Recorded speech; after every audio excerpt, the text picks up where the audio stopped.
I was terrified of them initially. Ralph Fader never considered his Rutgers medical school education and training to become a psychiatrist would include a date with a mare named Siriana and her sidekicks. I think once I was reassured that they're not going to kick me, I became much more comfortable.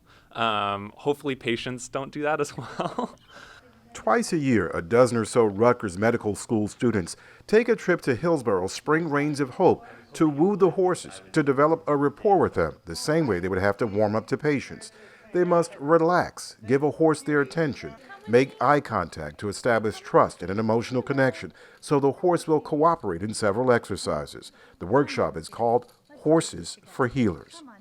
What's so important about this program is that it teaches young, aspiring medical professionals how to really interact with their patients. And those who are organizing this say that lesson is invaluable. Animals, as large as horses may be, are quite sensitive to their environment. As prey animals, they need to be very alert of their environment for their own survival. So being that they're wired that way, they're almost like biofeedback machines. They give us instant feedback on our own nonverbal language, our body language. Dr. Maria Katzamanis says it's a perfect opportunity to improve bedside manner. She founded and introduced this workshop to Rutgers because she says it's had great success in other schools. Katzamanis and Spring Rains co-founder Christiana Caprow have offered this class for free for 3 years and now are aiming for funding and expanding to Columbia University, NYU, and to continuing education programs for the healthcare industry. Wanna come with me?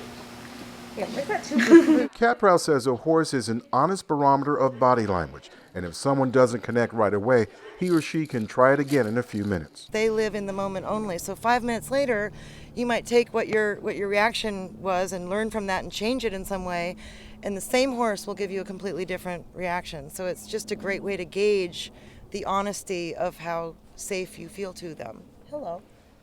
Hi, thanks for coming in the picture.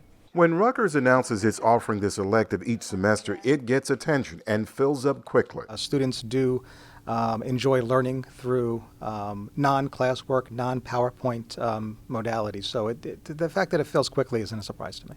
Beneficial? Absolutely, yeah. Derek Rudge actually put bandages on one horse and checked its heartbeat. His takeaway from this experience? You need to constantly be aware of how you're presenting yourself, specifically sort of non-verbally. What did you learn about yourself? I learned that I'm very neurotic, but I also learned that, when you're paying attention to the way other people or other things are reacting to you, you have a greater control over yourself and the way that you present yourself, the way that you act around people, the way that you talk with them. And it was really helpful to kind of gain that insight in working with these horses. Straight from the humans' mouths and reviews is that consensus, and that Horses for Healers should be a requirement for health practitioners. In Hillsboro, Michael Hill, NJTV News.